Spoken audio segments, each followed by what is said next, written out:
Shalom, everyone. My name is Zachariah Yahweh, and I'm coming back with another lesson prophesying the downfall of Babylon, aka America, home where all the gross abomination occurred. Just coming back with another lesson.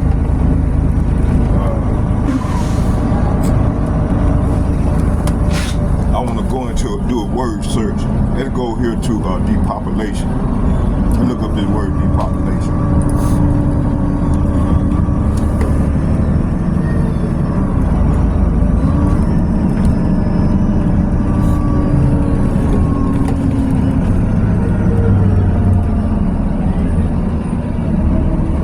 What does the word depopulation mean?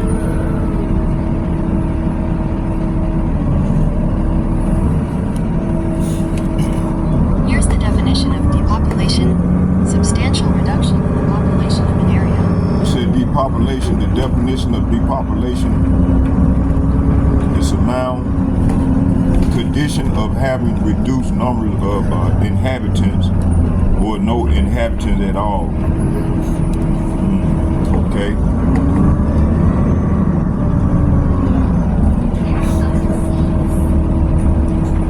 Let's do this here.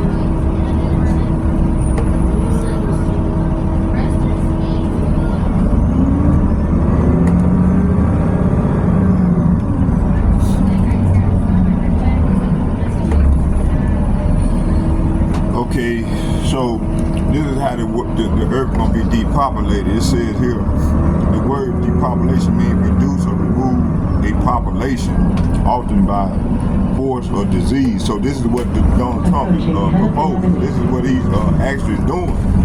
You see, he's that cruel Lord that the Bible is talking about. It says here, often by force or diseases. See, they're going to bring on diseases. They're going to even do force by force.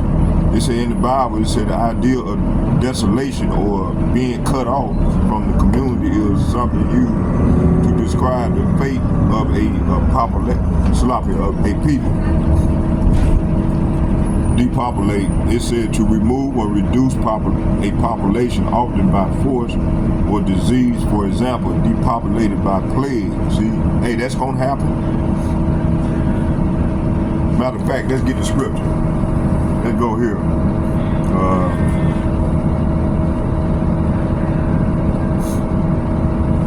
Let's go here. Matter of fact, you know what? Let's do it in the Bible. I got my Bible with me. I bought my Bible. So let's go in there and get it. Let's go in there and get it. Uh-oh. Y'all bear with me here. We going deep today, boy. I'm back on the air. Come on, God.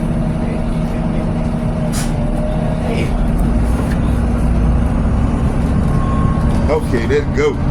Let's go. All right, let's go. Let's get it. Okay, we're gonna read out of my Bible here. Approaching Washington Avenue. I'm gonna bring up the precept. Okay, we're gonna start at 2nd Esdras, the 15th chapter.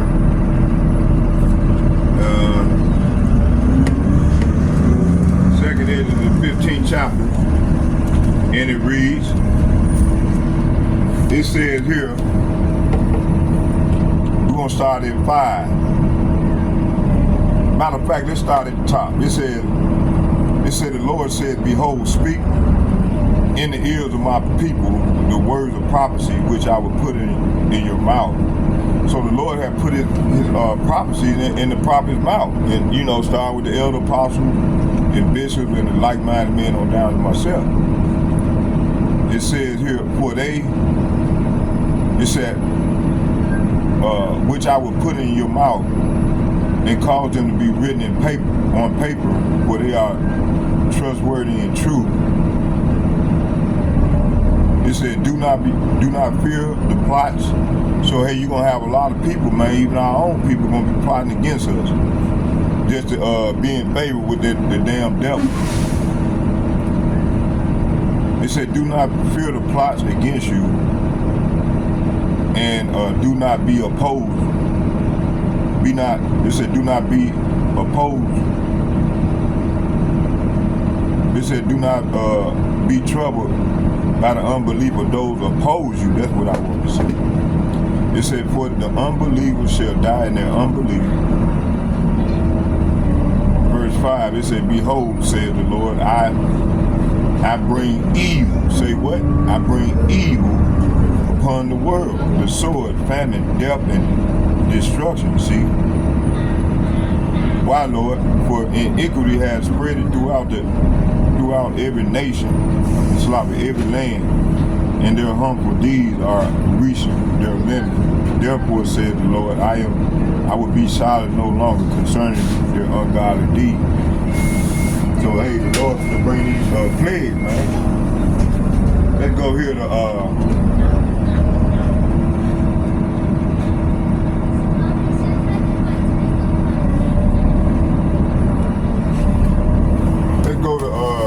let's go back to depopulation first before we. So that's gonna make the land desolate. And this is that dude, what's his name, Klaus Schwab? And what's his minion name? Obar Nuwari. Okay. And you know they working hand in hand with Donald Trump to depopulate the earth.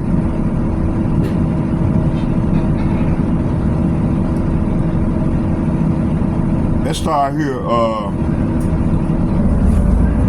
It said to be made desolate or to be cut off from the community. See, hey, we're gonna, hey, you know, the hopefully elect men, we're gonna be cut off from the community, man.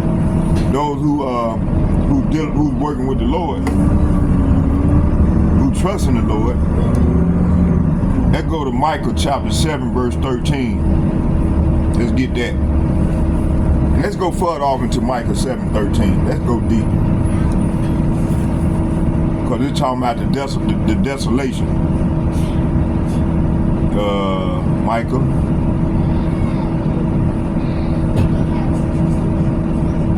I'm gonna ride my drive all the way through and come on back around with it. Micah chapter 7 verse 13, and it reads, it said, notwithstanding the land shall be desolate because of them that dwell therein,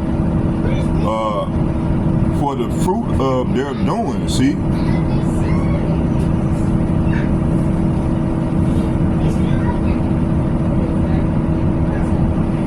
Okay, let's go deep off. It said right here, it said, but the land will become empty and desolate because of the wickedness of those who live there. See? So the Lord said the wicked have exceedingly polluted the whole earth, the whole world. So now these have being completed, have reached its limit. So now the Lord is going to depopulate the earth. But He's going to use Esau Edom to do it. You see? Because He's the Lord's sword.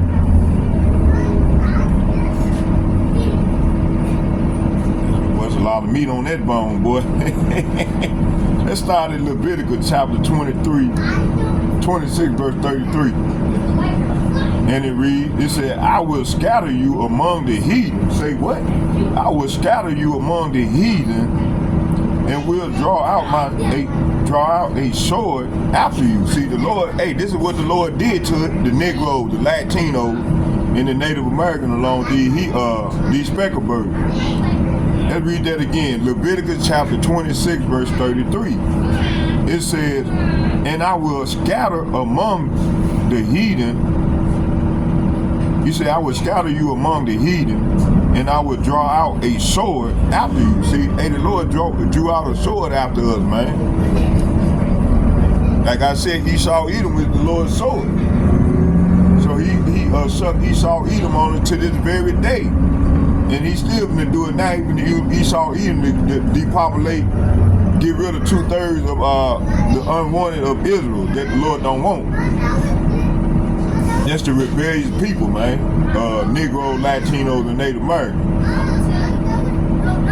It says, matter of fact, let's go into the NLT and read. It says here, I will scatter you among the nations and bring out my sword against you. your land will become desolate and your cities will lie in ruins. See, hey, this is what happened, man. This is what happened to us, you see? All right? This is what happened to the Negroes, Latinos, and Native Americans. Okay? Let's go back.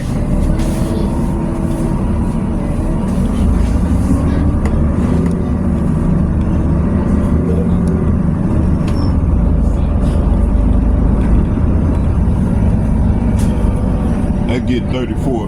Leviticus chapter 26, verse 34. And it reads, then shall the land enjoy her Sabbaths as long as it lies desolate, and ye be in your enemy's land. See, we've been in our enemy land over what, 500 years?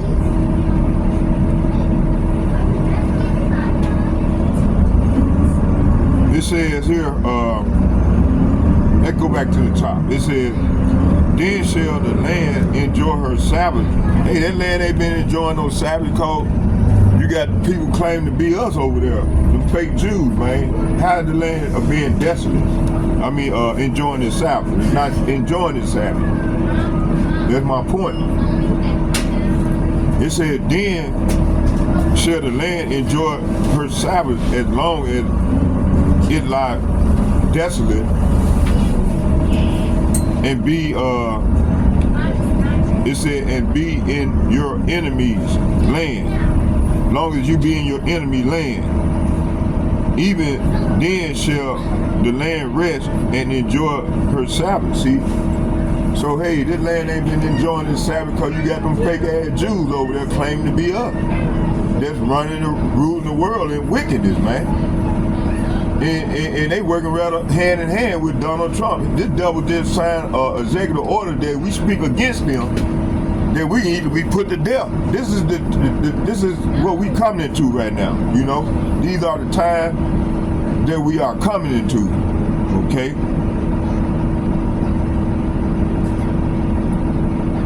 So verse 34 is saying, then at last the land will enjoy its neglected Sabbath years, and as it lie desolate with you, while you are in exile in the land of your enemies. See, we've been over here for over 500 years, man, in the land of our enemy. It said, then the land will finally rest and enjoy the Sabbath. It's missed. But hey, how can it when you got abominable people over there? They do the gay pride, all that bullshit, man, and the Lord don't deal with no homosexual, man. Even to destroy them, man. This is why Babylon got to go. Okay? Let's go here, they get Leviticus chapter 25, verse 36.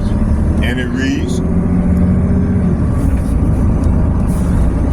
and you know, before we finish, we're gonna go into the video with Klaus Schwab, saying that they on. I'm gonna try to track down that video where this devil said they on course in 2025 to get rid of.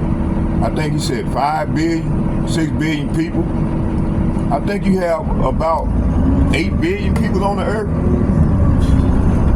right now, and they trying to get it down. You know, so they can keep track of people, man, with their digital,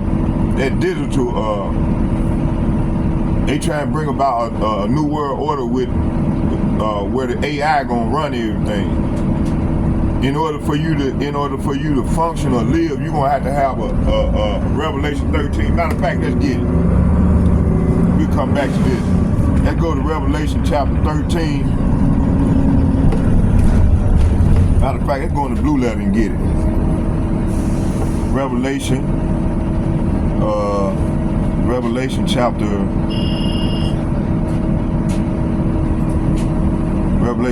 13, verse. We're gonna start at 14. We're gonna read to 16.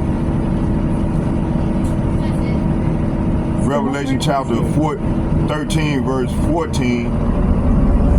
And it reads, let's start at at 13. It said, that started at 12. Man, matter of fact, the Lord said start at 11 and then go down to read to 16.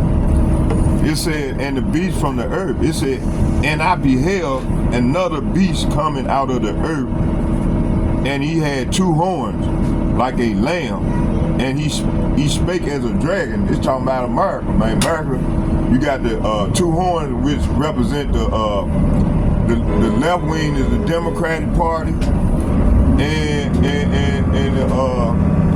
the other wing is the Republican. It said, Chicago Avenue. it said, and he had two horns like a lamb, and he spake as a dragon. So these two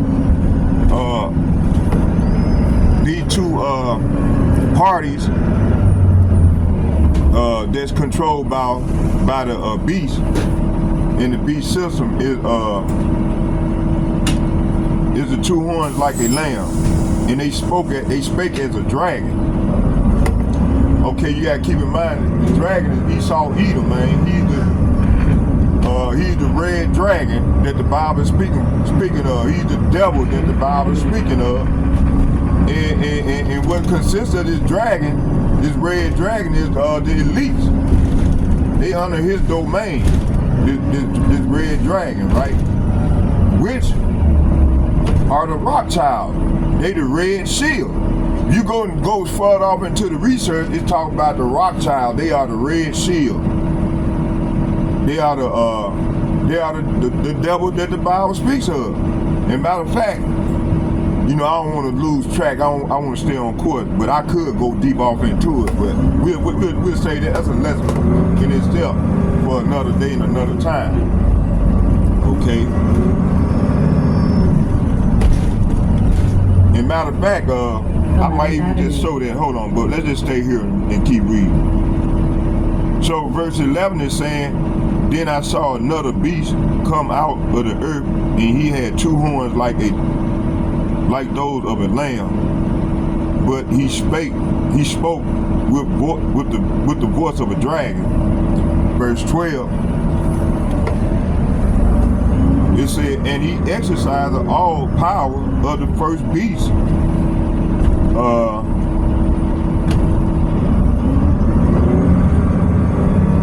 Before him, and caused the earth and them that which dwell therein to worship the first beast. Hey, to worship that first beast is talking about the Roman Empire. This is the Roman Empire all over again. You know, hey, you know, we even, hey, you got the brother and Master Salafi and Apostle Tahar. The Lord put the spirit on Apostle Tahar years ago to give Donald Trump that name Nero in his first bid. Apostle Tahar called Donald Trump Nero. Hey, he got them characteristics. Hey, this dude here, it's called reincarnation, man. So everybody's back in their lot. Transfer point to Route 2. You see? Stop for University of Minnesota. Let's keep it moving, man. Let me see here. It says here, and he received all the powers of the first beast, see, before him, and caused the earth and them that which dwell therein to worship the first beast, see, whose deadly wound was healed. See, his deadly wound was healed when Rome was destroyed the first time. So they came back into power. He was healed when they came back into power in the around the Renaissance time, you know, and they've been in power ever since, the Edomites. Okay, and they the one ruling the earth right now in wickedness. You know, the Bible said the earth is given into the hand of the wicked. He covered the faces of the judges thereof. If not, then who is it? See? So that's Job 9:24.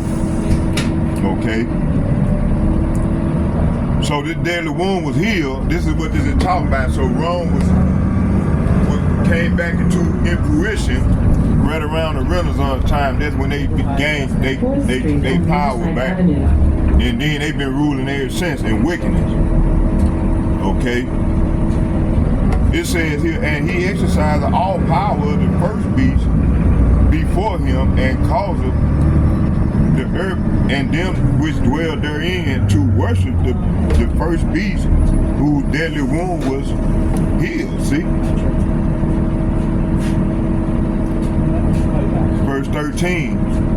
It said, and he does great wonders, so that he make fire come down from heaven on the earth in the sight of men. See, hey, this devil made fire to come down from heaven when they had them two bombs, you know, that when they bombed Hiroshima and Nagasaki. This is what this is talking about in World War II. He made fire come down from heaven, right? So no, you don't think them people remember that? And they finna go ahead and bomb this place, man. They finna send them arrows called arrows, broken arrows. Them arrows 200 million warheads gonna rain down on this place, gonna make this place become a lake of fire. This is what's coming. We don't even think we think this might be the last year. You know, the beloved Yahweh Ba'Shem Yahweh put on Apostle Tahar to deem that this is the last year all these prophecies might be come to be fulfilled. Okay, and we hoping so, but we tired of the prayer. We ready to go home. Okay.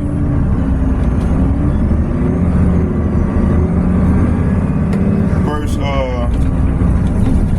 13, it says, and he doeth great wonders, so that he make fire come down from heaven on the earth in the sight of men. Verse 14, he deceiveth them that dwell on the earth by the means of those miracles. So, hey, you know, this is a miracle by them creating this artificial intelligence, this robot. You know, this one of their miracles, okay? Which he had power, say what? Which he had power to do in the sight of the beast, see? Saying to them that dwell on the earth that they should make an image of the beast, to the beast, by a sword, and did live, see? So this devil, you know, he did live, man. This, like I said, he came back into fruition around the time of the Renaissance time. This is when they came back to power, and then they came over here and gave and raised this land. This land was called Azores. And Christopher Columbus knew that the Israelites was here. He knew that the Mayans and all of the Aztecs and all them was Israelites. So they were coming after the Israelites. So that was the first European invasion of this country, this land. Matter of fact, I could have gone, let's get it. Hold on here, let me find it. Let me get it for y'all. Let me go ahead and get it. Hey, we gonna come back to this. I'm going hard today. 2nd Ezra chapter 13. And 25th Avenue. We're gonna start at the top. Fairview Riverside. 2nd Ezra chapter 13, verse 1. And it reads,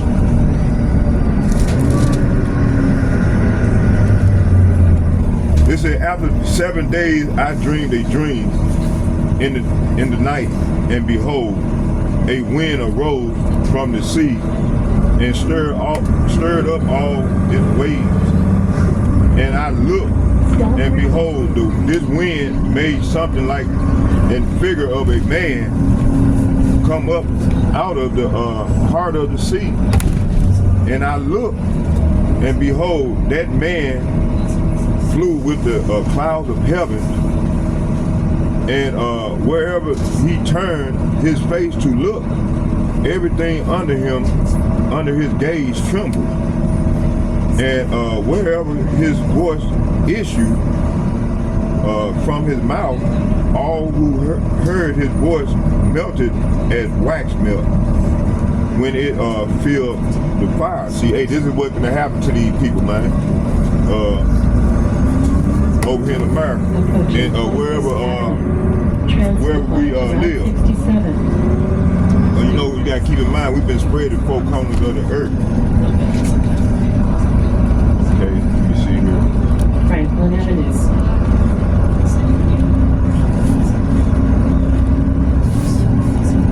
It said, and I looked, and behold, the man flew with the clouds of heaven. See, hey, when he say he flew with the clouds of heaven, he's talking about he was in that chariot. He was in a chariot, man. Them the vehicle that the angels ride in. And they been spotted, man, they all over in America now. They been ready, hey, soon Donald Trump make his move, the Lord gonna make his move. Him and them angels, they gonna make their move. Okay? It said, with the clouds of heaven and the chariots, and wherever he turned his face to look, everything under his gaze trembled, see? And whenever his voice issued from his mouth, all that heard his voice melted as wax melt when it filled the fire. See, hey, they gonna melt when they feel the fire. You know, it moved like Sarah Connor played in when she had her hand on the fence looking at her child, and she melted. Hey, that's what's finna happen to over here. Verse 5, it said, after this I looked, and behold, an innumerable multitude of men were gathered together from the 4 winds. See? It said, and the 4 winds of heaven to make war against the man who came up out of the sea. So you're going to have all these nations and armies, they're going to try to make war with the Lord and them angels. It said, and I looked, and behold, he carved out for himself a great mountain and flew up upon it.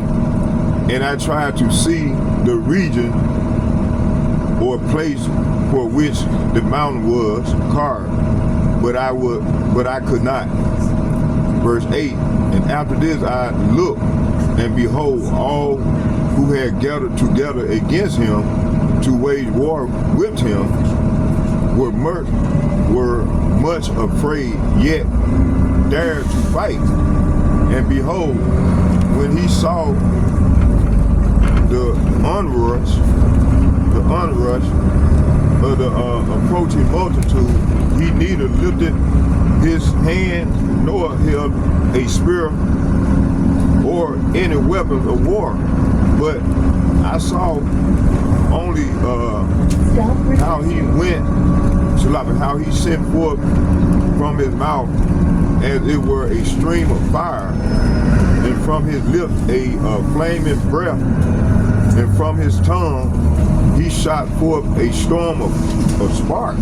See? All these were mingled together in the stream of fire and the flaming breath and the great storm, and fell on the onrushing multitude which was prepared to fight, and burned them all up. See, hey, this is what's going to happen to the American army. They ain't going to get burned up. So who all ever go try to go fighting and being a hero, and they don't know that they're going to be fighting against the Lord, and the Lord going to put on their spirit for them to fight. Well, He's going to annihilate them, man. Okay? And get some more. Damn, let's do this here. Y'all bear with me here. All right. What was it?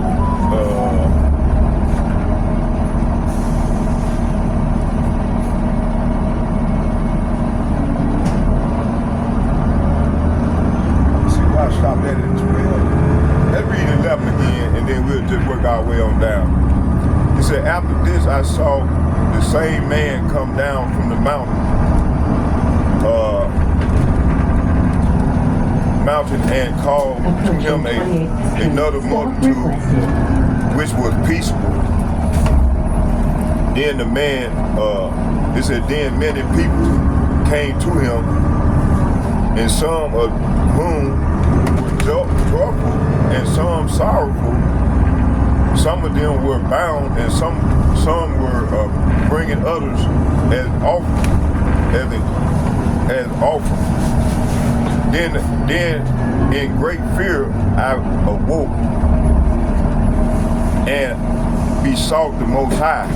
See, he besought the Most High and said, from the beginning thou hast shown thy servant these wonders, and hast deemed me worthy to have my prayers heard by thee. Now show me also the interpretation. Show me the interpretation of this dream. For as I consider it in my mind, at last, for those who will be left in those days, and still more, at last, for those who are not left. For those who are not left will be sad, because they understand what is reserved for the last days, but cannot attain it. But at last, for those also who are left, and for the very reason, for they shall see great danger. See great dangers and much distress, as the dreams show. Yet it is better to come into these things, though incurring peril, than to pass from the world like a cloud, and not to see what shall happen in the last days. See, so hey, this is a blessing for us to see what's going down, what's going to transpire in these last days, you know. And I pray every night, man. I ask the Lord, you know, before I come out, thank you, Lord, for giving me an opportunity to see one more day, to get a chance to see the downfall of my enemy. You know, that's all I pray and ask the Lord for. And the Lord is granting me this, he's granting me this, you know. That's how you can tell who the elect, the Most High, the Lord's elect are. Yeah, I'll just You see? You know, we gonna stand with boldness for the Lord. We ain't gonna be scared of this man plan. Cause we got the cheat sheet. We know it's not gonna, you know, as they prepare their plan, their new world order plan, it's gonna fail miserably.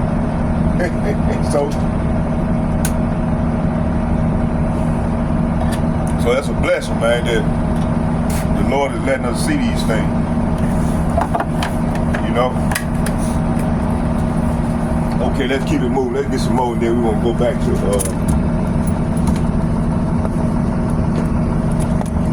y'all bear with me.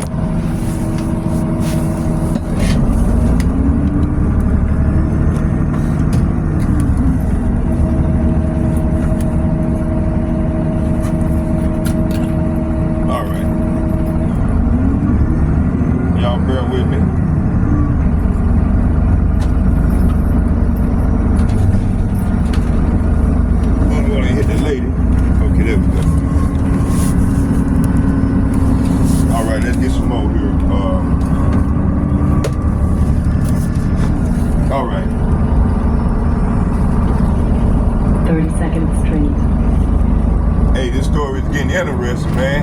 I didn't want to go this deep, but hey, the spirit jumped on me to go there. Okay, let's finish this off. Let me see what was it. Okay, red. Let's start back at 14 because I lost track where I was at in the scriptures. So let's start back up at 14. It said, from the beginning, thou hast shown thy servant these wonders, and hast deemed me worthy to have my prayers heard by thee.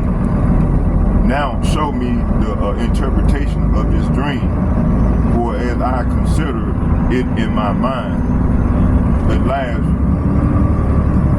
for those who will be left in those days, and still more, alas, for those who are not left. For those who are not left will be sad because because they understand what is reserved for the last days, but cannot attain it. But at last, for those also who are left, for that very reason, that they shall see great dangers and much distress. Hey, this is the time we coming into. As they dreams, as the dreams show. Verse 20, it said, yet it is better to come into these things, though incurring perils,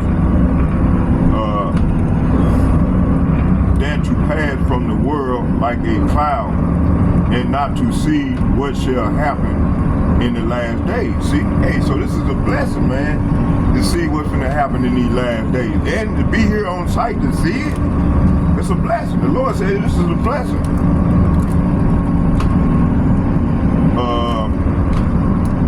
Verse 20, he said, he answered me and said, verse 21, I will tell you the interpretation of the vision, and I will also explain to you the things which you have mentioned.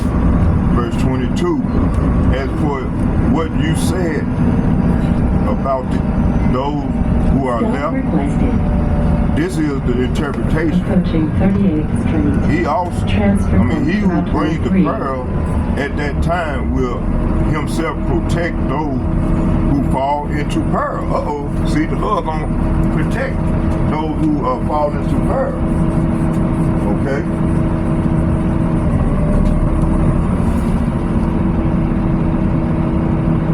See what we're gonna stop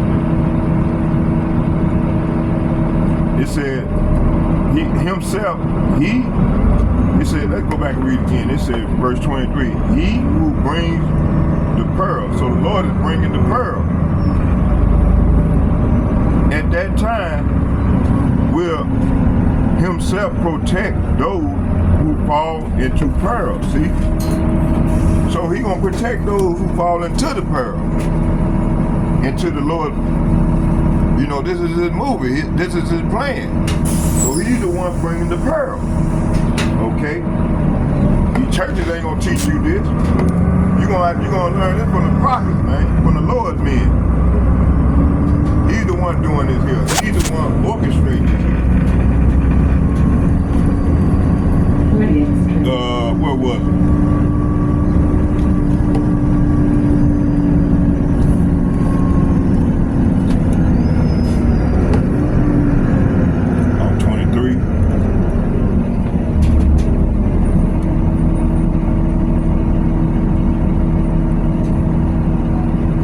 Said 23, okay, we read that already.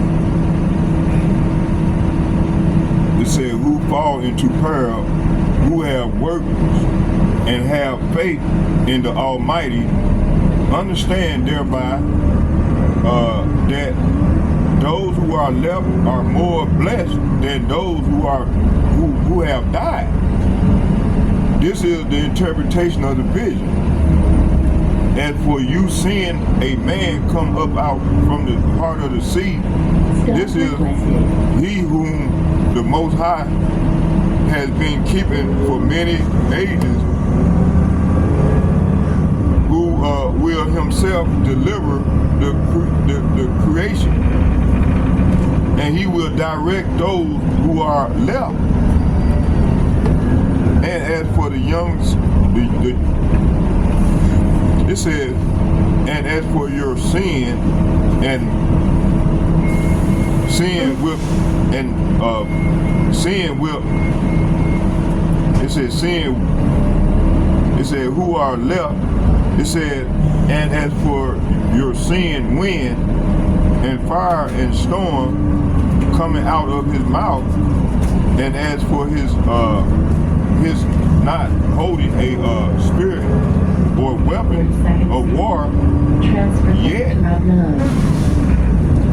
it says here, yet destroying the onrushing multitude which came to conquer him. See, this is the interpretation. Behold, the days are coming when the Most High will deliver those who are on the earth, and bewilderment of mind shall come over those who dwell on the earth, and they shall plan to make war against one another, city against city, place against place, people against people, and kingdom against kingdom. And when these things come to pass, and the signs occur which I showed you before, then my son will be revealed. See, the Lord's son gonna be revealed, whom you saw as a man coming up up from the sea. And when all nations hear this, when all nations hear his voice, every man shall leave his own land and the warfare, and they have against one another, and an innumerable multitude shall be gathered together, as you saw, desiring to come and conquer him.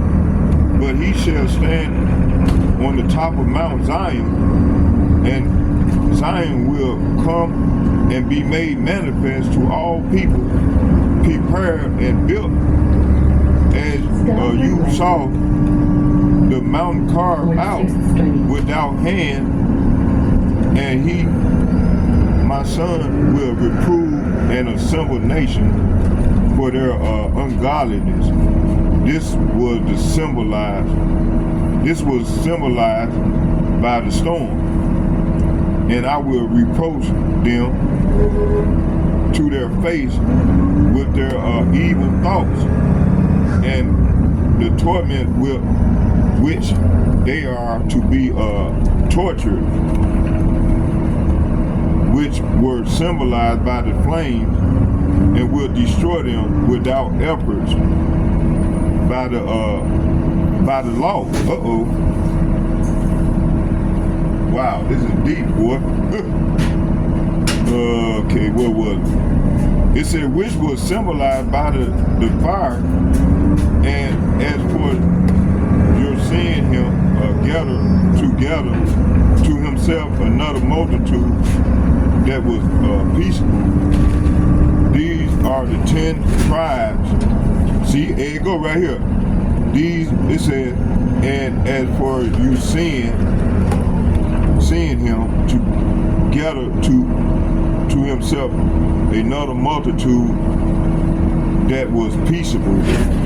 These are the 10 tribes. See, these are the 10 tribes which were led away from their own land, which was Israel, into captivity in the days of King Hoshea, whose Shalmaneser, the king of Assyria, of the Syrians, led captive.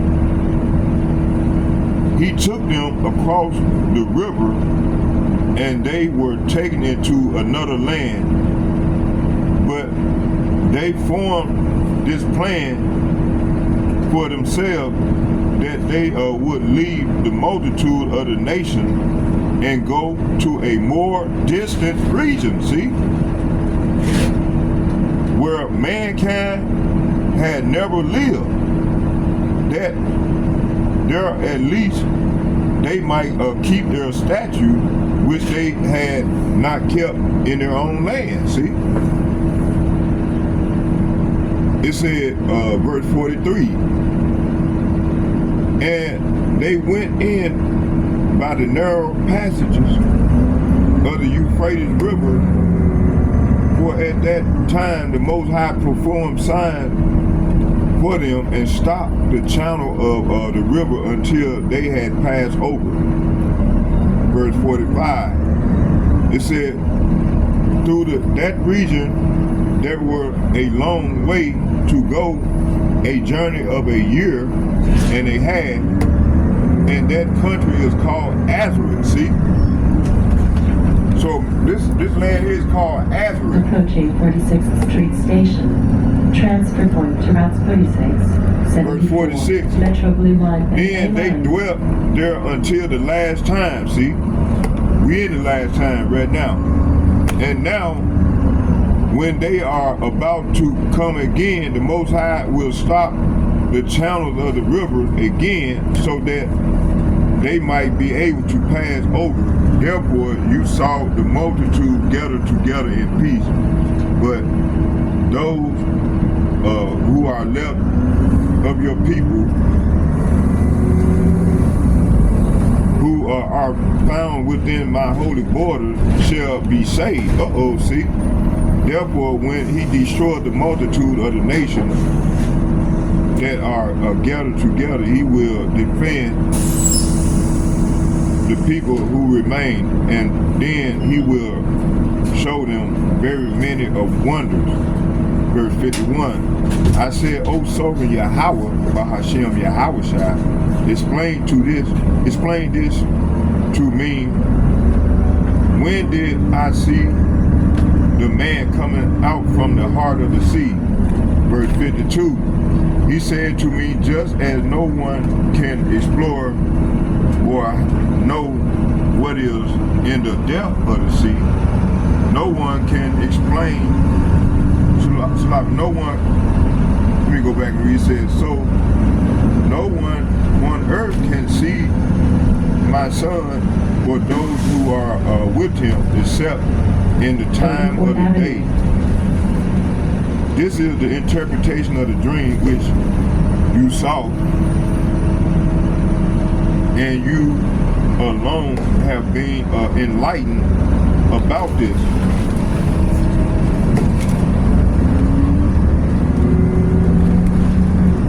It said about this, because you have forsaken your own ways and have applied yourself to mine and have searched out my law. For you have devoted your life to wisdom and called beauty. So this is what we got to do. We got to, in order to survive, we got to devote our mind, body, and soul to this law, man. To learn the law, statutes, commandments of the Lord. It says here, understanding your mother, understanding your mother. It's talking about mother wisdom. Parkway.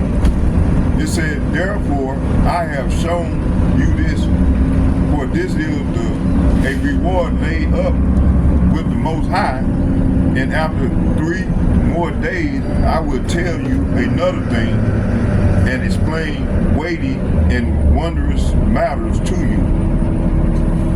Verse 57, it said, then I rose and walked in the field, giving great glory and praise to the Most High because of his wonders which he did from time to time, and because he governs the time and whatever things come to pass in their season. And I stayed there 3 days.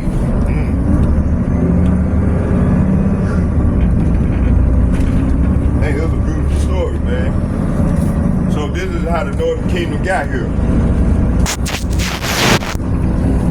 Didn't nobody know they was here except for, and this is how Christopher Columbus found out, through this here, this Bible. Okay. 50th Street. Okay, let's go back to Revelation.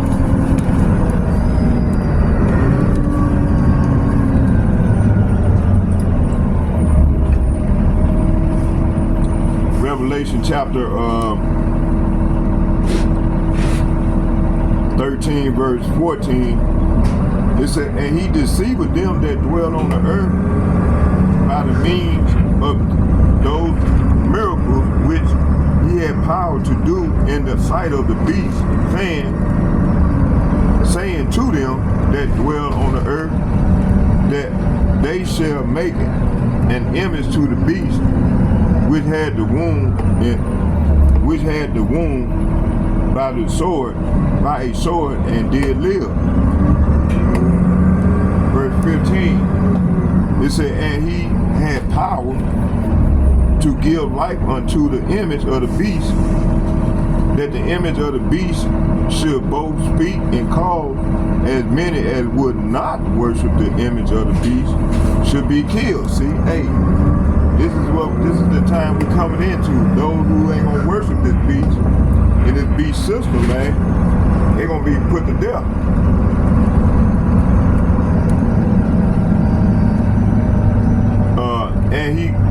And he called them all, verse 16, Revelation chapter 13, verse 16, it said, and he calls them all, both great and small, rich and poor, free and bond, to receive a mark in their right hand or in their forehead. See? So in order for them to, they got to bring about Micah chapter 7, verse 13, before they bring about Revelation 13, 16. That's going to lead to Revelation 13, 16. And then, okay, let's just keep reading. Verse 17, it said, and that no man might buy or sell, save he that had the mark, or the name of the beast, or the number of his name. See?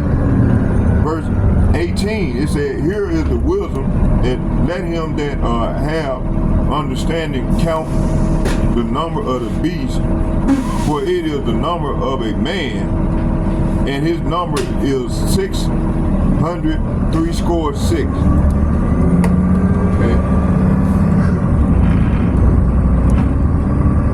So verse 13 said he did astounding miracles, even making fire flash down from earth, from the sky, while everyone was watching. See, like we said, Hiroshima and Nagasaki, we made fire come down from heaven in the sight of men. 56th Street. Verse 14, it said, and when all these miracles he was allowed to perform on the behalf of the first beast, he deceived all the people who belong to this world. He ordered the people to make a great statue of the first beast, and who was fatally wounded, and then came back to life. See, verse 15 is saying he was then permitted to give life to this statue, so that it could speak. Then the statue of the beast commanded that everyone refusing to worship it must die. See, verse 16, he required everyone, small and great, rich and poor, free and slave, to be given a mark on the right hand or on their forehead. Verse 17 is saying, and no one could buy or sell anything without that mark. See, they're gonna have to have everybody gonna have to have that mark, which was earlier, which was either the name of the beast or the number representing his name. So verse 18 is saying, wisdom is needed here. Let the one with understanding solve the meaning of this number of the beast. For it is the number of a man. His number is 666. Okay?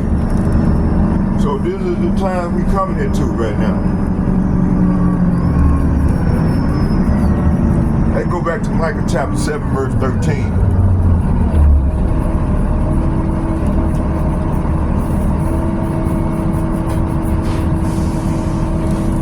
back to Micah chapter 7, verse 13. Okay, here, y'all bear with me here. Micah chapter 7.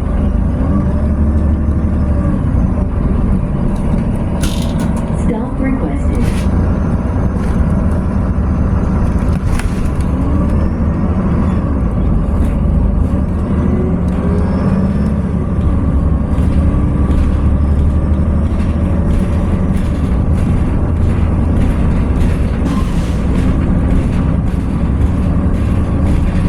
Micah chapter 7, verse 13, and it reads,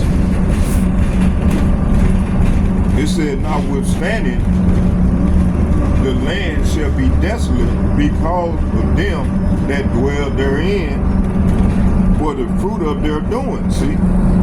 So this is saying that, but the land will become empty and desolate because of the wickedness of those who live there. See? Let's go back to 2nd Ezra real quick.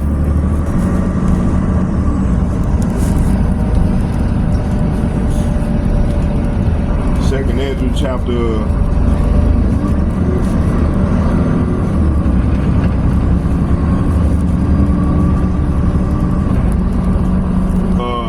2nd Ezra chapter 15, verse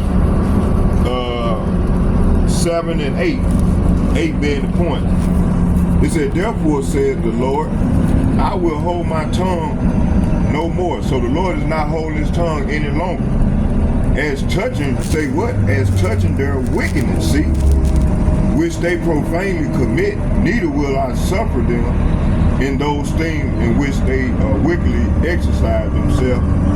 Behold, the innocent and righteous, it said, behold,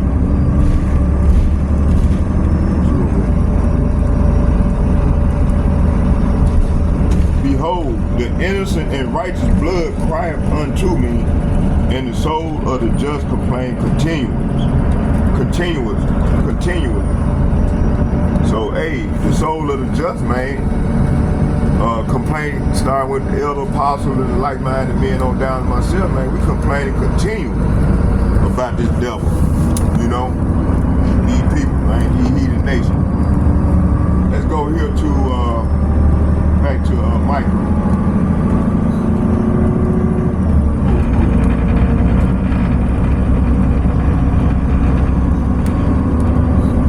Micah chapter, matter of fact, we was in Deuteronomy chapter 26, and I think I stopped at 26 verse 36. Okay, let's go back there. It said, and for those of you who survive, say what? For those of you who survive. So the Lord said here, for those of you who survive,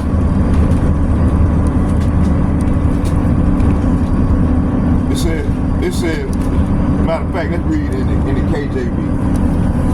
Now, it's cold on this bus. It says here, and upon them that are left alive, you will send a faintness into their hearts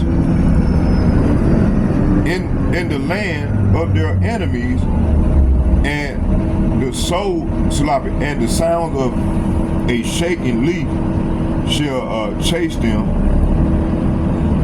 and they shall flee as fleeing from a sword, and they shall fall when none pursues. Man, these people gonna be so scared, man. People gonna be so scared, they gonna.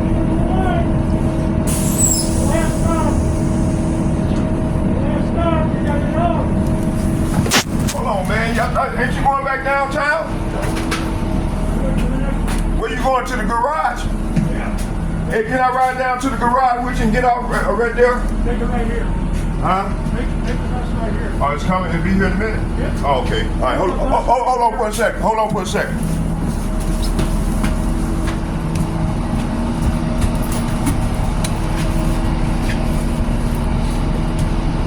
That's why I stayed on with you, buddy. I said, man, my man going back my way. So maybe tomorrow I'll catch you tomorrow, man. Going back to it. All right, you take care.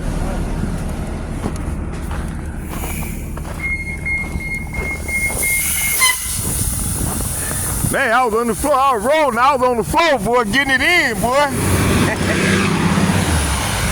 Man, the spirit had me going, boy. Okay, we're gonna finish this off, y'all. Bear with me here. Put my Bible up. Y'all, I apologize for being all over the place, but I'm going by what the spirit told me to do. So the spirit trump. So I got to follow what the spirit want me to do. Okay? Yeah, we got this thing. So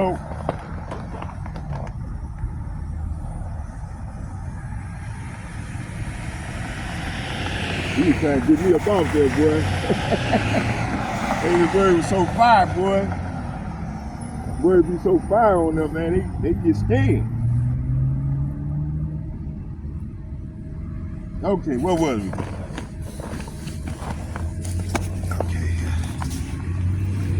Here come the bus. Yeah, my bus. You going back that way? I'm going downtown. You said this bus going downtown, right? You just came from down there. No, I'm trying to go back downtown.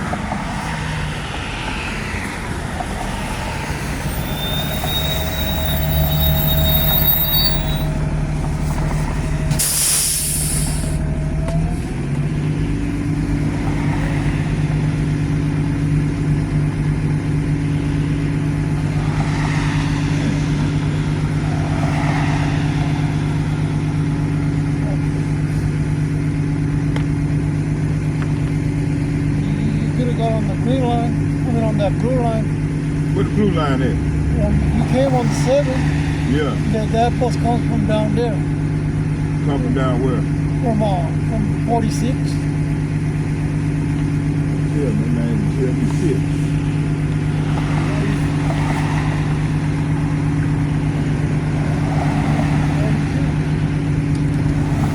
Hey, you going downtown? Yeah, you going downtown.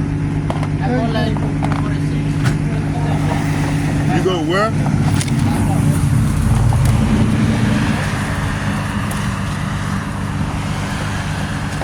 Shit. So where you go to now driving? Where you going to? I go downtown, yep. You going downtown? Yeah. Yo, my man. Yeah. All right, thanks. Yeah, right here. Hey, can I let this down?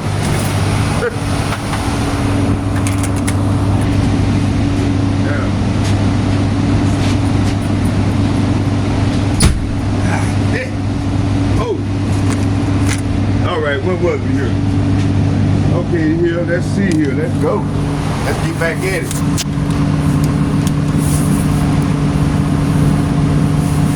Okay, where was I, y'all? Okay.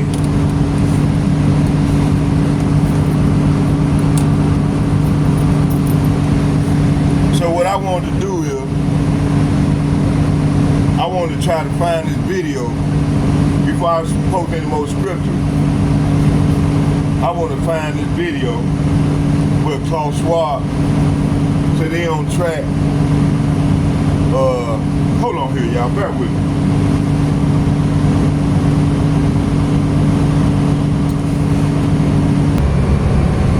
Hey, Shalom. I'm back, y'all. Let's get it. So what I want to do is give, let's do this copyright statute first. Under 17 U.S. Code 107, limitation on exclusive rights. Fair use. This is a fair use. That I'm not getting paid for this. Only strictly for educational purposes. It says, notwithstanding the provision of Section 106 and 106A, the fair use of a copyright work, including such use by reproduction in copies and phone records, or by any other means specified by that section for purpose such as criticism, comment, news, reporting, teaching, including multiple copies for classroom use, scholarship or research is not an infringement of copyright work of copyright in determining whether the use made of a work is in any particular case is a fair use. See what I'm saying? Fair use. The fact to be made considered shall be include the purpose and character of the use, including whether such use is of a commercial nature or is for non-profit educational purposes, the nature of the copyright work. 3, the amount of substantiality of the portion viewed in the relation to the copyright work as a whole. 4, the effect of the use upon the potential market for the value of the copyrighted work. The fact that the work is unpublished shall not itself bar the finding of fair use in such finding is made upon consideration of all the above factors. So this is fair use, fair use. I'm not getting paid. So let's get it. Okay, let's go here.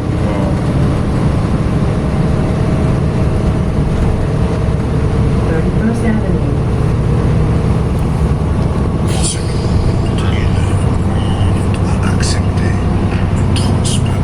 Y'all bear with me now, hold on. Okay, here.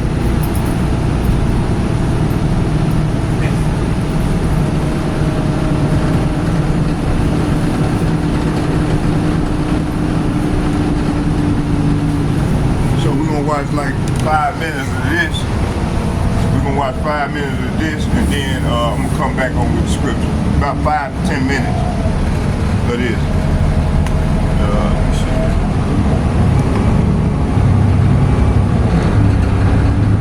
Approaching 34th Avenue.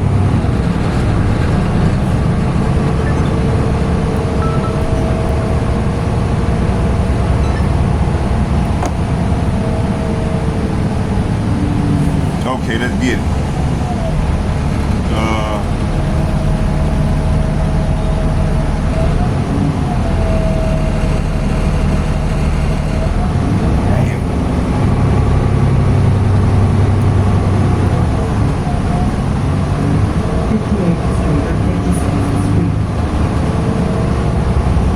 Dans ce nouveau monde, on doit accepter une transparence, et je dirais même une transparence totale. Le secret bancaire, tout va être transparent. Et il faut s'habituer, il faut se comporter ainsi. Ça devient, comment dirais-je, intégré dans votre personnalité, mais si on n'a rien à cacher, il ne faut pas avoir peur.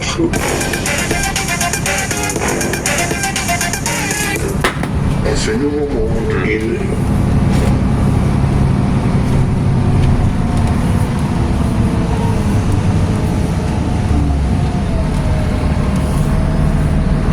on doit accepter une transparence, et je dirais même une transparence totale. Le secret bancaire, tout va être transparent. Et il faut s'habituer, il faut se comporter ainsi. There's got to be other Dans ce nouveau monde, on doit Hey, what do we got here? A whole dans ce nouveau y'all bear with me. Cause he literally, I was watching the video when he said it.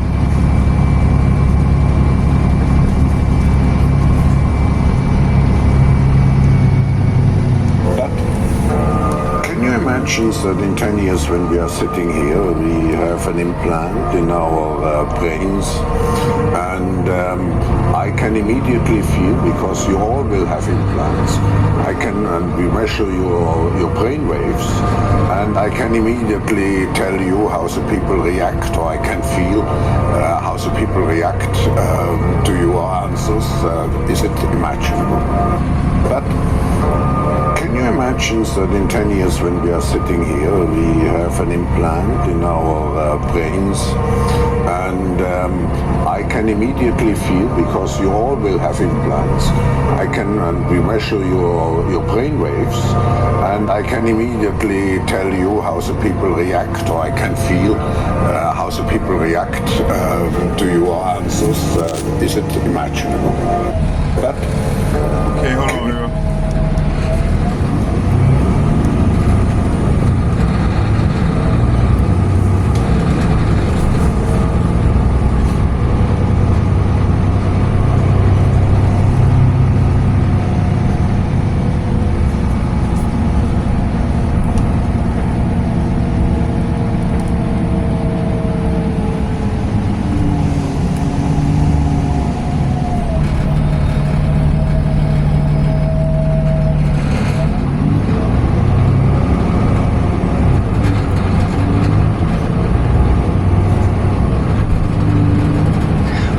Talk about collective ownership, we are often told that the great thing about it is that everybody will own. The reality of the thing is that nobody but those in power own.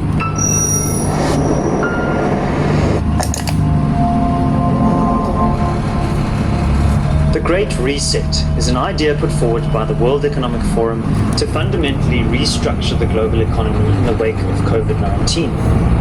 But what are some of the dangers inherent in this ideology? Joining me to discuss is Douglas Kruger, who's a speaker and author focusing on political correctness. Douglas, could you tell our viewers, what is this idea of the Great Reset exactly, and what are some of the risks attached to it? Like many of the politically correct ideas that we hear bandied about in the media, this entire project is couched in kindness. It is presented as something that is being done or being proposed for our good and for the greater good. And that always sets my alarms and sensors going, because that tends to lead to very problematic ideology.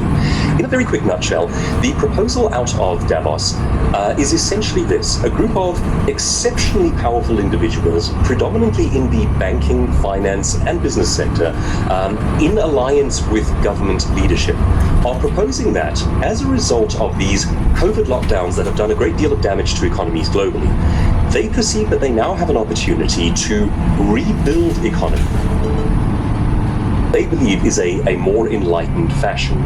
And there are Generally speaking, there are problems with the idea of groups of people in power deciding the history of humanity. In the best case scenario, we are simply supposed to be free to determine our own futures, our own progress, what we want out of life. Now, in this particular case, what they're proposing is a sort of collectivist idea that takes personal ownership out of the equation. The little phrase, and it sounds so innocent, is you will own nothing and you will be happy. Now, if you go back just several hundred years, the founding father and first president of the United States, which was essentially a project founded on the idea of human liberty and freedom, pretty much for the first time in modern history, George Washington said there is no such thing as personal human rights without property ownership. And he said that for several very interesting and important reasons. But the principle is sound. If you are dependent on a greater power for everything, then you are not free. You place yourself as an individual in quite a precarious situation. It was, in fact, the formula for living, the sort of political reality for most of human history. If you look back at a simple setup like the serfs of Europe, this is a group of people who owned nothing and simply contributed to the overlord who determined what they could and could not have. And they had zero rights. It is the property that you own that actually ensures your rights to a great degree. So while this may sound like a very enlightened idea, sort of a communal, collectivist utopia, there are many problems with this once you start thinking about how it might actually be implemented. And that's what concerns me. So Douglas, is there a risk here that we could see an encroachment of state power into the lives of ordinary individuals and essentially a kind of creeping tyranny that takes hold? Well, economist and historian Dr. Thomas Sowell makes a very interesting point about how humans evaluate political systems. And he says we make the terrific mistake of evaluating them based on their kindly sounding intentions before the fact, rather than on their outcomes after the fact. And he proposes the idea that our world, our politics would look very different if we had to judge each thing that politicians and governments try based on the outcomes instead of the intentions. At the intention stage, it is remarkably easy for smooth politicians to stand up and say kindly sounding things. Now, the sorts of things that we're hearing from Davos and from the likes of the opponents of the Great Reset all talk about collectivist and communal living and how nobody will own anything. But now consider for just a second, that is already a fallacy. Someone, somewhere, has to own. And in fact, what happens is, if you take ownership out of the hands of a broad-based populace and of many separate entrepreneurs and families and individuals, and you concentrate it into the hands of, say, a few multinational corporations working together with government, well, firstly, that system is, by definition, fascistic. This idea of an all-powerful government and the businesses that work in conjunction with them. It leads very quickly to cronyism, to the types of corruption that we see, particularly in South Africa, where we are so keen on talking about business and government collaborating. And doesn't that just sound like such a good thing, business and government collaborating? What happens there is you have the people who own the rules, enforce right and wrong, and have a financial incentive to be corrupt, working with the people who have the money and have an incentive to corrupt them. It's a dreadful formula just to begin with. However, what concerns me is perhaps on a bigger scale than that. When we talk about collective ownership, we are often told that the great thing about it is that everybody will own. The reality of the thing is that nobody but those in power own. And that impulse to take away private property ownership and to concentrate it into the hands of a representative government is purely Marxist. I mean, it is the heart and soul of the Marxist idea, which stripped down to its basics is nobody owns property, it is collectively owned. And as I say, of course, the fallacy there is that it is not actually collectively owned, it is owned by those in power. Now, what can go wrong with that? Well, if we look at modern-day China, we get a very good example of this one.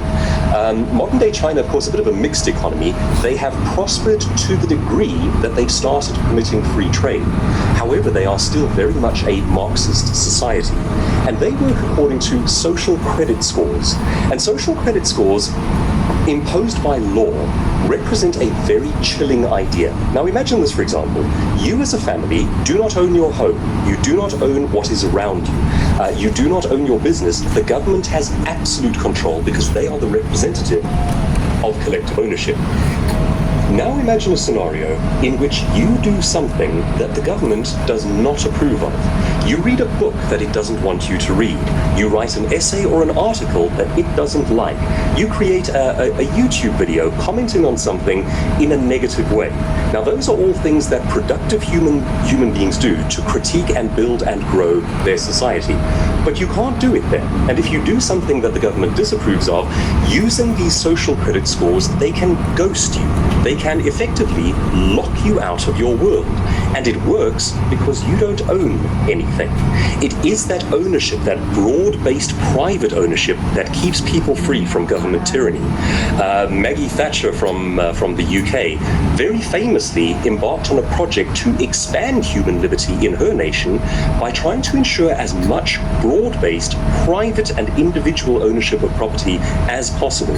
In that, she was in agreement with George Washington, who said that it is property rights that prop up human freedom. You can go into great depth and philosophy on this one. You can even take property rights down to the level of your thoughts. Are you free to own them? Are you free to express them? Or is the realm of thinking controlled by a collective?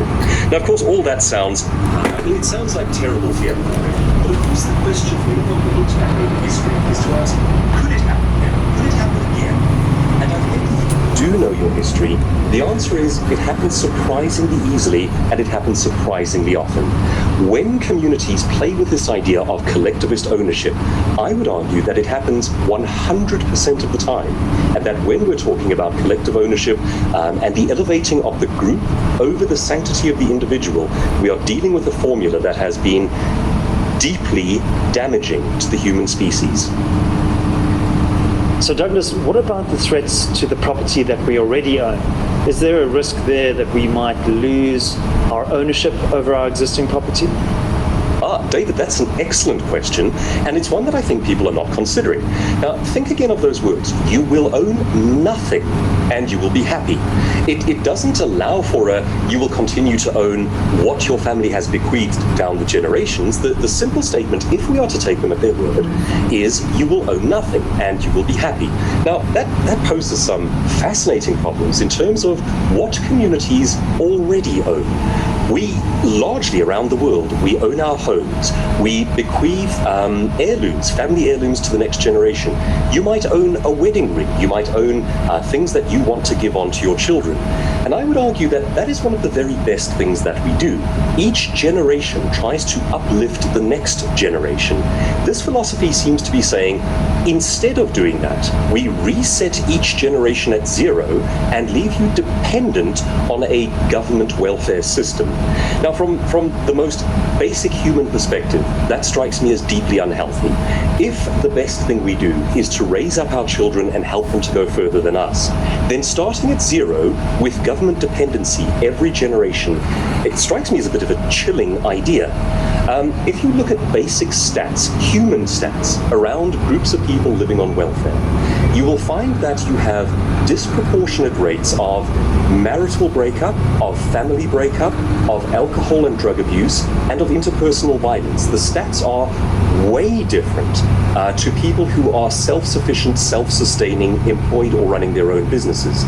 So one of the things that I think people are not considering here is under a paradigm in which nobody owns anything, we all become a group of people living under the welfare state. And it seems to me that that is a very good way to do damage to the health and to the psyche of human beings. We don't seem to prosper under such conditions. I concede very readily that we have to help the poor and the struggling among us. That is a Christian, a Judeo-Christian principle. It has been built into Western classical thinking for a very long time. But a welfare state in which you don't do anything but you live dependent on the government seems to cause human beings to rot. I don't think it's a healthy scenario. We're proposing it on a global scale. Well, thanks very much, Douglas. I think it's important that we interrogate the dominant narratives that are emerging from global institutions like the World Economic Forum, and to ask ourselves, who are these narratives serving exactly? My name is David Ansara. Please remember to like this video and subscribe to the channel for updates from the CRA team every weekday morning. Please do also let us know what you think in the comments section below. Is there a sinister motive behind this idea of the Great Reset, or is that just a conspiracy theory?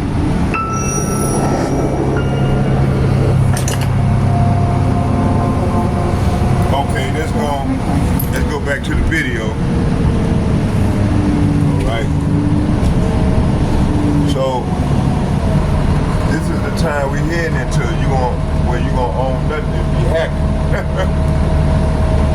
Hey, when I told people this here, they were looking at me like I was crazy, like I didn't know what the hell I was talking about. But they had to find out real soon. This is the time we coming into. Where this man of sin been rule and wickedness, man.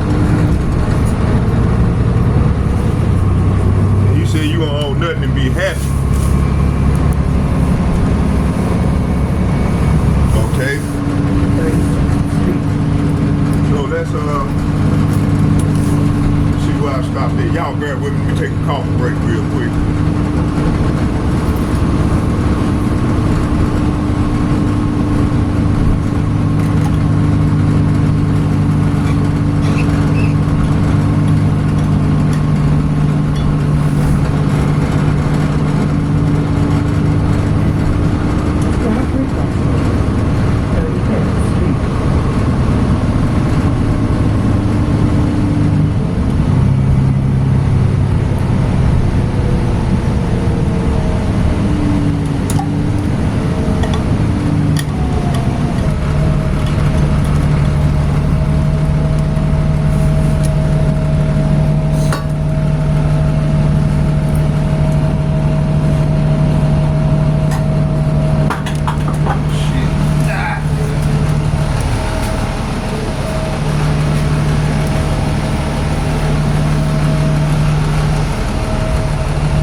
let's go back to, so the digital reset gonna consist of that Revelation 13:16. So they trying, this man of sin trying to get his plan up and running, which they've been working on for a lot of years.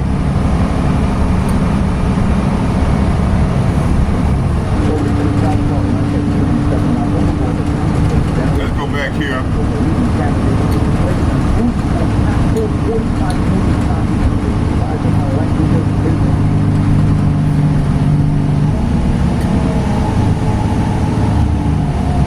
Let's go here to back to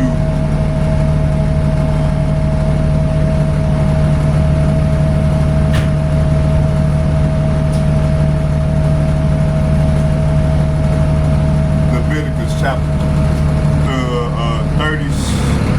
26 verse 36, and it reads, and upon them that are left alive of you I will send a faintness into their hearts in their land of their enemies, and the sound of a shaking leaf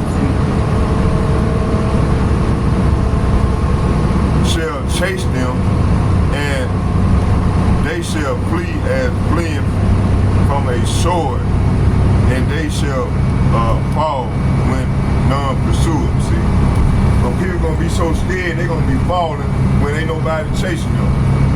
Look, verse 37, and they shall fall one upon another as it were before a sword, when none pursue them, and ye shall have no power to stand before your enemies.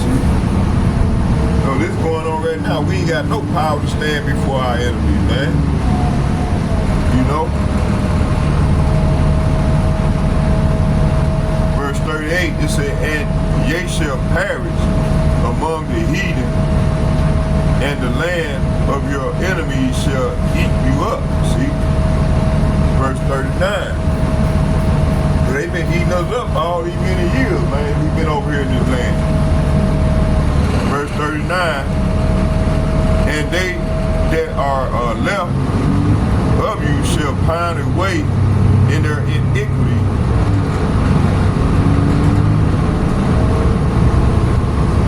in your enemy's land, and also in the in the iniquity of their fathers shall they pine away with them. See? So let's go back and read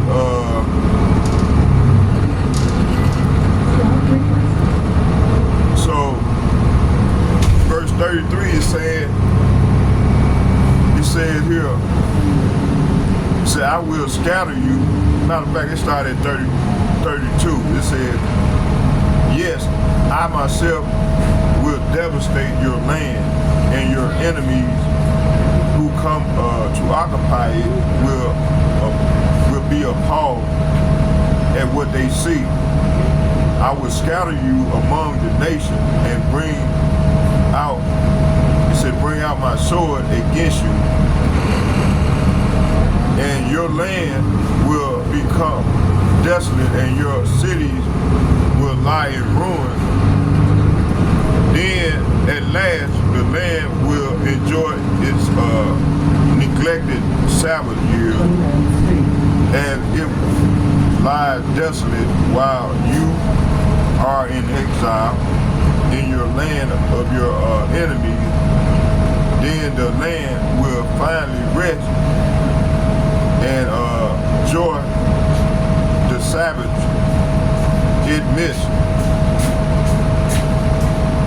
Verse 35, it says here, as long as the land lies in ruin, it will enjoy the rest of the rest you never allowed. It says you never allowed.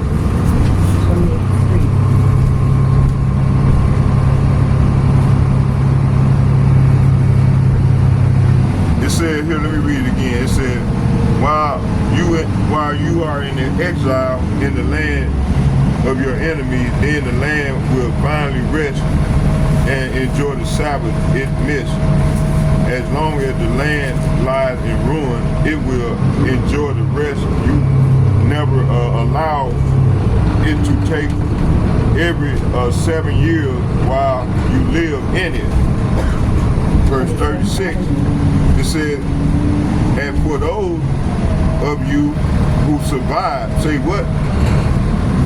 Of you who survive, I will demoralize you in the land of your enemies. You will live in such fear that the sound of a leaf driven by the wind will send you fleeing. You will run as though fleeing from a sword, and you will fall even when no one pursues you. Verse 37.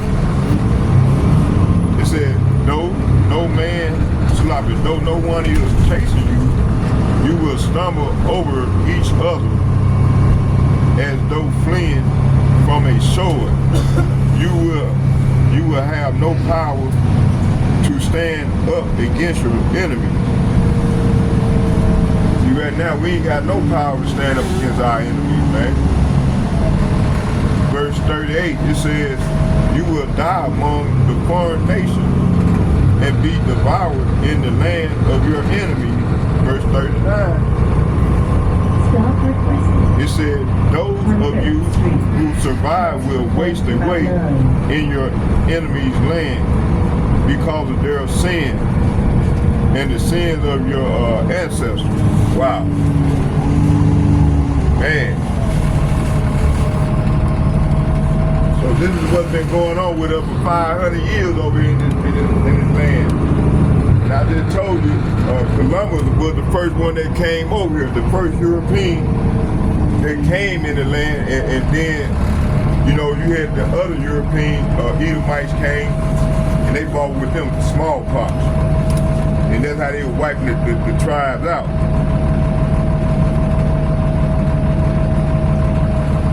Okay, let's go here.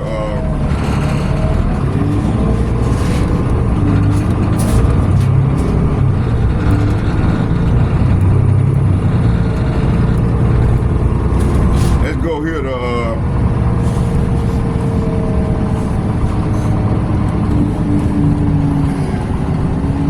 let's go to Micah, back to Micah chapter 7, verse 13 again. So this is talking about depopulation, right? Stop requesting. So dude said you don't nothing be happy, man. That damn devil.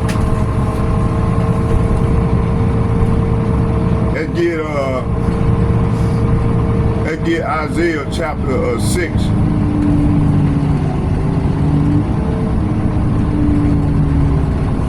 Isaiah chapter 6, verse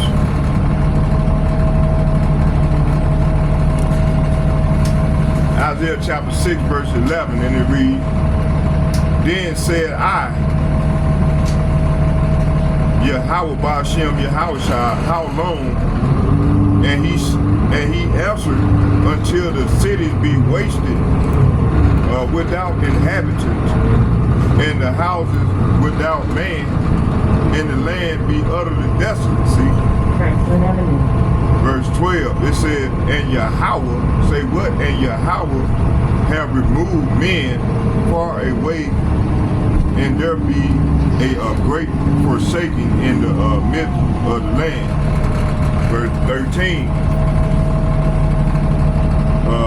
Isaiah chapter 6, verse 13, and it reads, but yet in it shall be a tent, and it shall be returned, and shall be eaten as a tall tree, and as an oak whose substance is in them when they cast their leaves. So the holy seed shall be the substance thereof. Okay. verse, let's go back and read in the NLT. In the NLT, it reads Isaiah 6:11 through 13, and it reads, "Then I said, Lord, how long will this go on?" And he replied, "Until their towns are empty."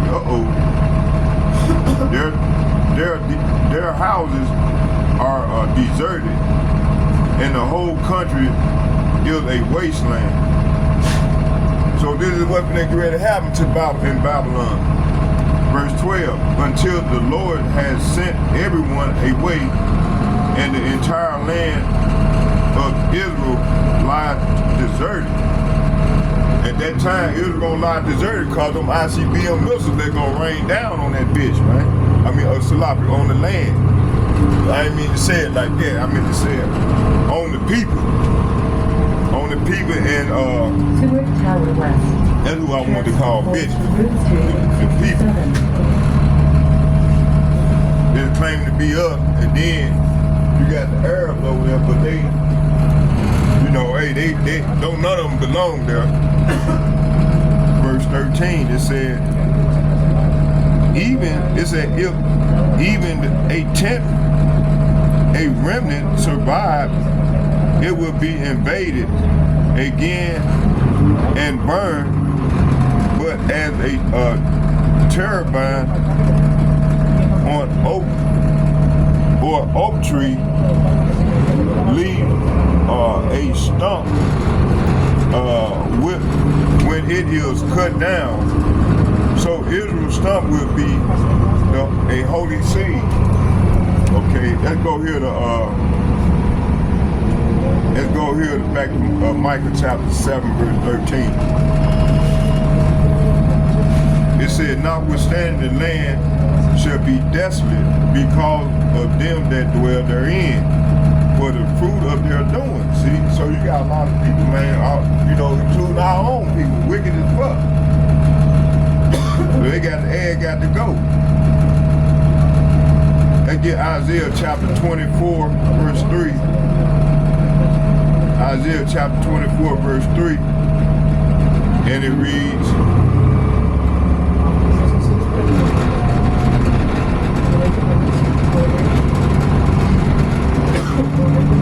Isaiah chapter 24 verse 3.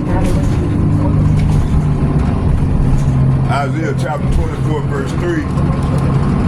And it reads, it said, "The land shall be utterly empty and utterly spoiled, for Yahweh has spoken this word."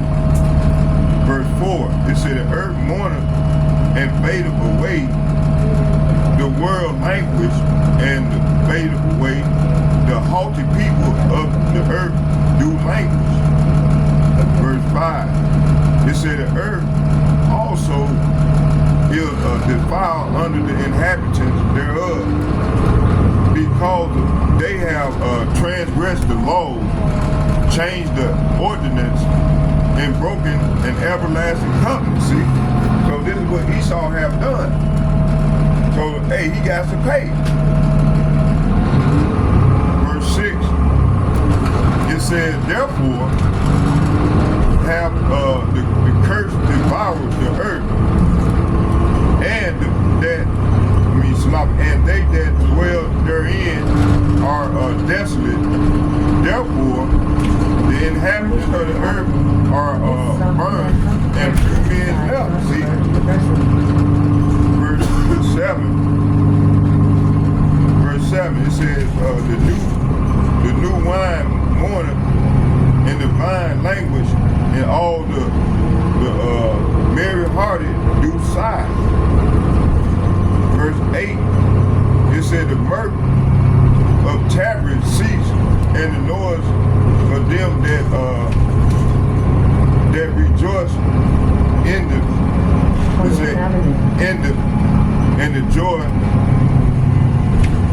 of the heart cease." Hey, this is what's gonna happen. Let's go back and read all this in the NLT. It says, Isaiah chapter 24 verse 3. It said, "The earth will be completely empty and looted. Yahweh Ba'ashem Yahweh shall have spoken." Verse 4, it said, "The mourn and dries up, and the crop wastes away and wither. Even the greatest people on earth waste away. So, hey, the greatest people on earth are talking about the Israelites, the Negroes, Latinos, and Native Americans, along these spectrum birds. They ain't gonna waste away. It said the earth suffered for the sin of its people, for they have twisted Yahweh Hashem, Yahweh's instruction.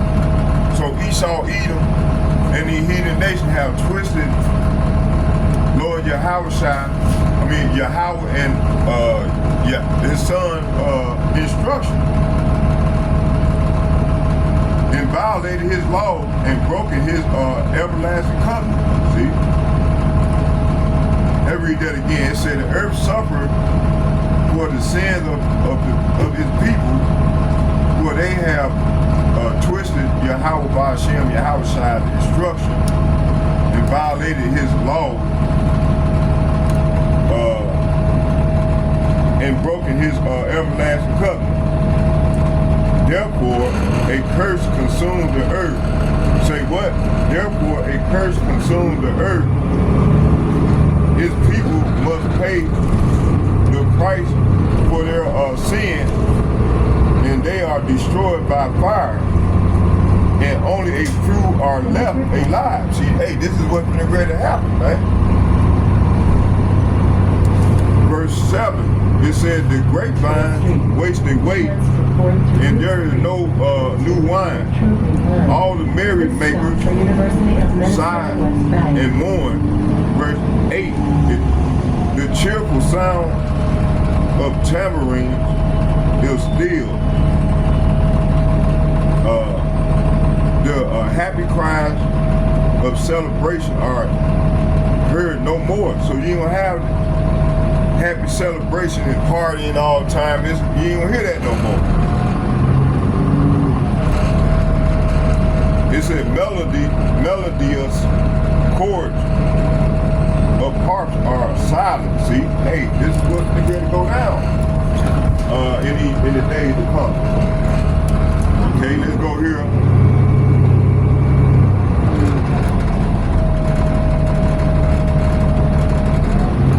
Get Jeremiah chapter 25, verse 11.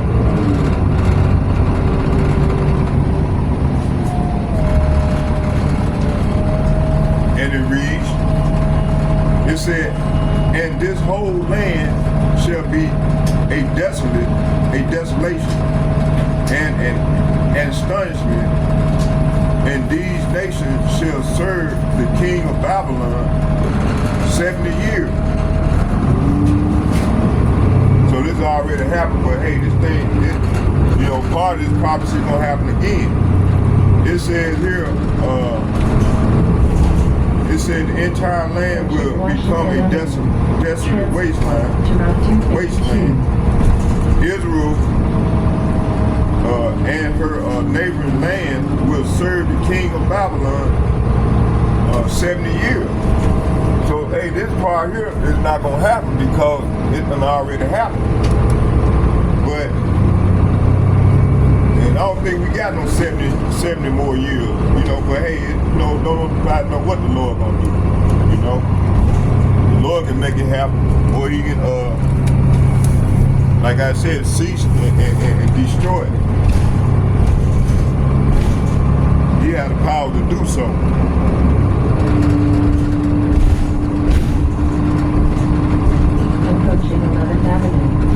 Daniel chapter 4, verse 26 and 27.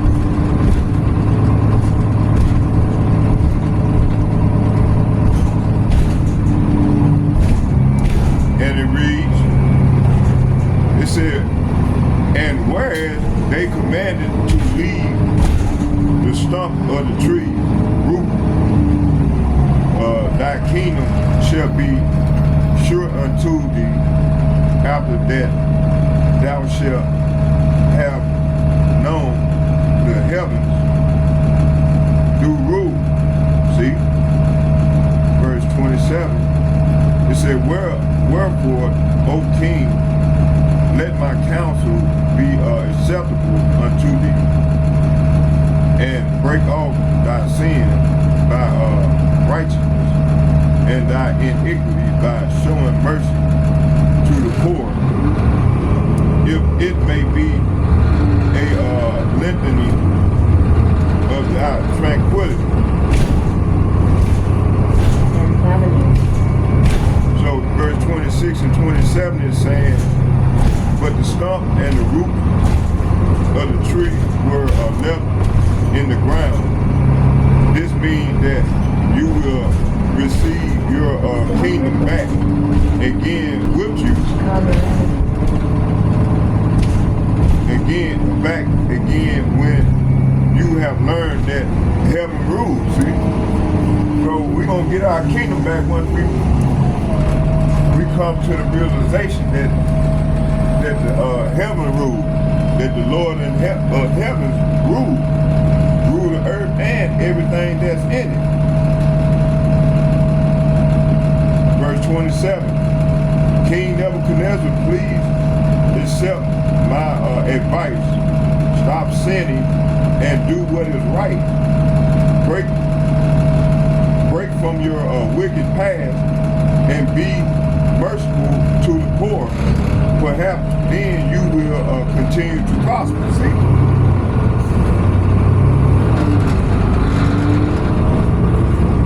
So Lord will talk to King Nebuchadnezzar, tell him, hey, come out of your wicked ways and start treating the poor with right. And you will continue to prosper. But if you don't, then the Lord gonna bring you down. Like even to do these heathens here in this nation and Donald Trump. Let's go here to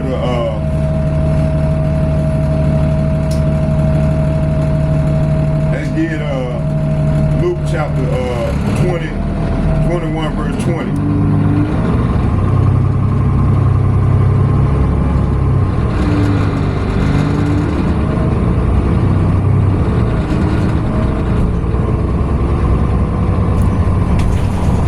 Chapter 21 verse 20, and it reads, and when ye shall see Jerusalem compassed with armies, then know that the desolation thereof is nigh. Then let them which are in Judea flee to the mountains. So when we were fleeing to the mountain, we were fleeing to Africa. Okay? It said, and let them which are in the midst of it depart out, and let not them that are in the countries enter therein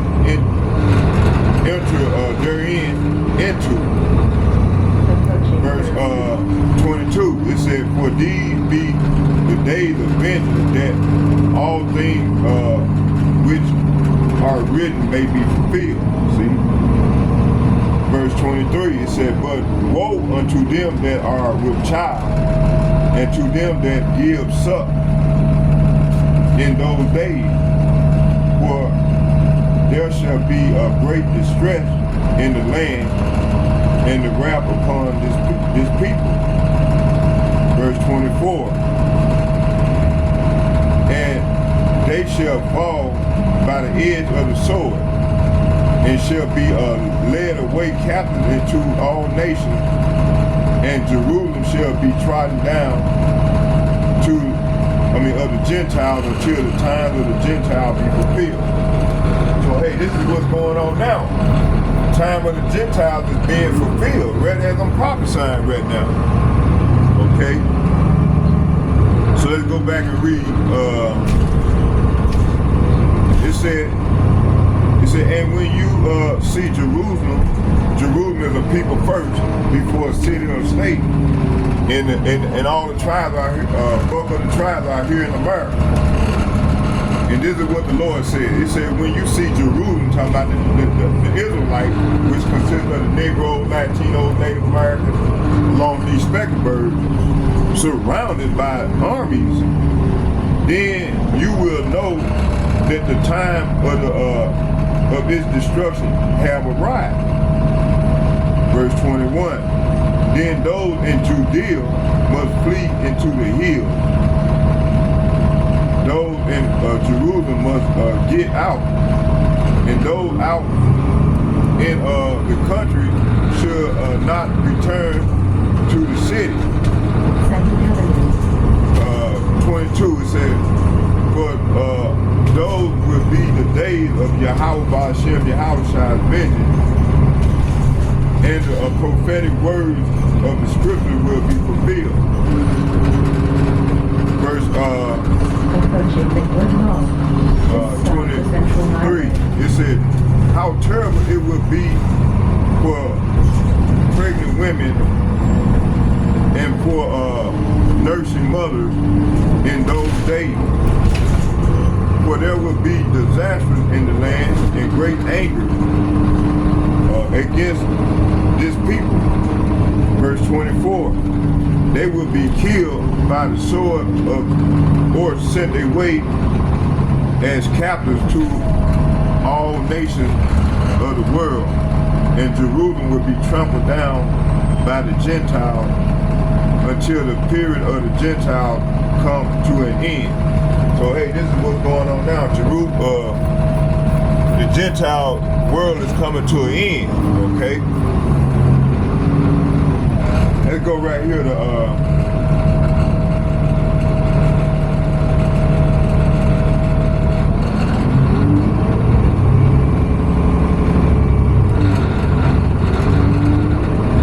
to the fruits of their doing. Let's go to Micah chapter 3 verse 12.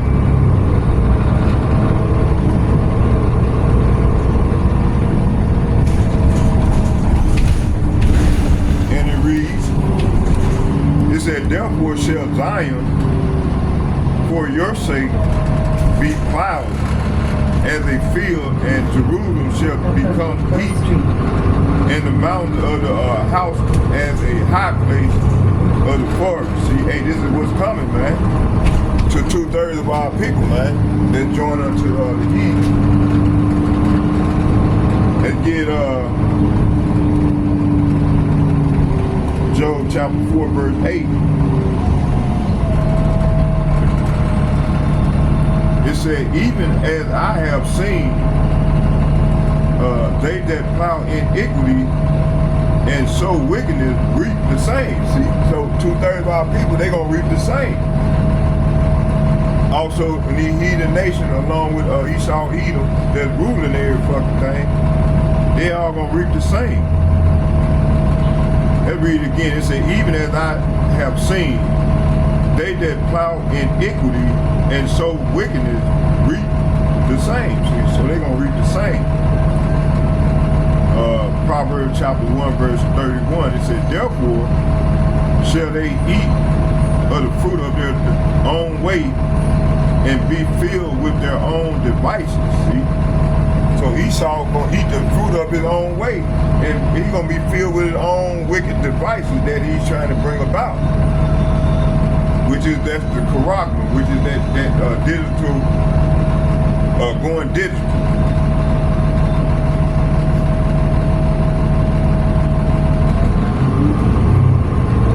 Proverbs chapter 5 verse 22. His own iniquity shall take the wicked himself, see, and he shall be holding with that cord of his sin, see. Proverbs chapter 31 verse 31. Give her of the fruits of her hand, and let her own rocks, slop her own works, praise her in the gates. Isaiah chapter 3 verse 10 and 11. It says, say yea to the righteous, then it shall be well with him, for they shall eat the fruit of their doing. Isaiah chapter 3 verse 11 said, woe means death and destruction unto the wicked. It shall be ill with him, for the reward of his hand shall be given him. See? Jeremiah chapter 17 verse 10.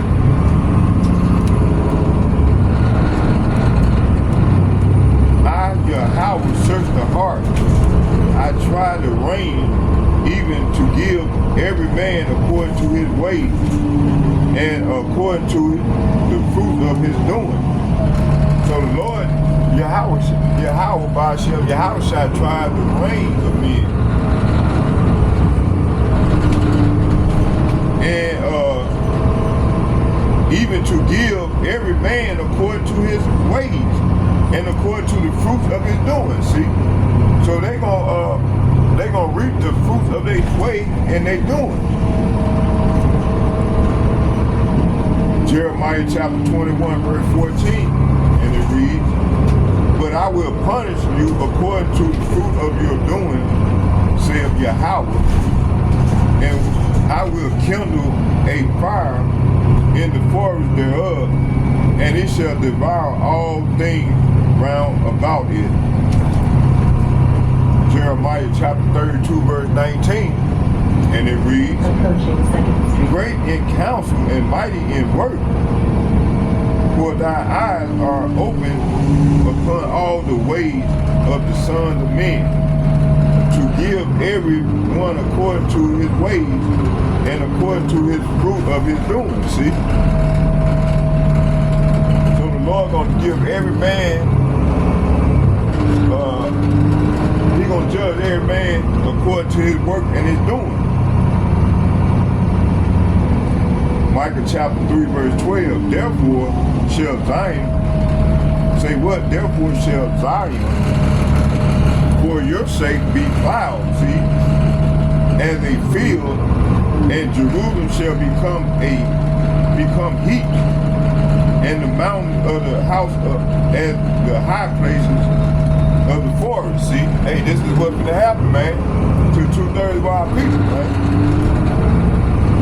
So we're gonna close in Galatians chapter 6, verse 7 and 8. I'm gonna read them, and then we're gonna close with a prayer. It said, "Be not deceived." Say what? "Be not deceived, Yahweh Ba'ashem, Yahweh, who everybody he can call Jesus Christ, is not mocked. For whatsoever a man soweth, that shall he also reap." See? Verse 8. Approaching Washington Avenue. "For he that soweth to his flesh shall also, shall of the flesh reap corruption. But he that soweth to the Spirit shall the Spirit reap life everlasting." That's right. Okay, so Galatians chapter 6 verse 7 is saying, "Don't be misled." So the Lord is telling his people, those who start with the elder apostles and like-minded men on down as myself, and a large multitude of women, children. The Lord is saying, don't be misled. You cannot mark the justice of Yahweh Ba'ashem, Yahweh. You will always harvest what you plant, see? So those who mark the Lord gonna mark them. He gonna come with that judgment on their ass. Verse 8, "Those who live only to be satisfied their own sinful nature will harvest decay and death." Say what? Will harvest decay and death from that sinful nation, see? But those who live to please the Spirit will harvest everlasting life from the Spirit. That's right. So hey, start with the elder apostles and the like-minded men on down, and a large multitude of women and children, which consist of the remnant of the Yasharallah. Let's read it again.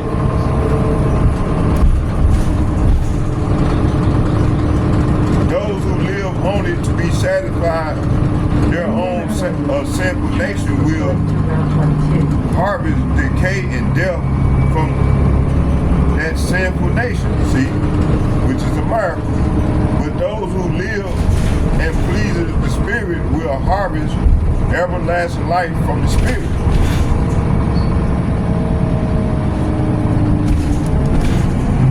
Okay, so Barakatah Yahweh, Barakatah Yahweh Shai, Barakatah Yahweh, Barakatah Yahweh Shai, Barakataya Howard, Barakataya Habashai, Barakataya Howard, Barakataya Habashai, Crawl Lawyer, Yahweh, Bahashem, Yahushai, Bahasham, Rekab Hadash, Shalom. And second, I'd like to give shouts out and double honors to all the elder apostles and bishops from GMS who rule well, and also men of valor. And third, I would like to give shouts out to all like-minded men on down as myself. I'd like to say shalom to you all. And may Yahweh Hashem, Yahweh shall bless us all as we go further off into the great tribulation. Shalom, shalom, shalom. I'm out.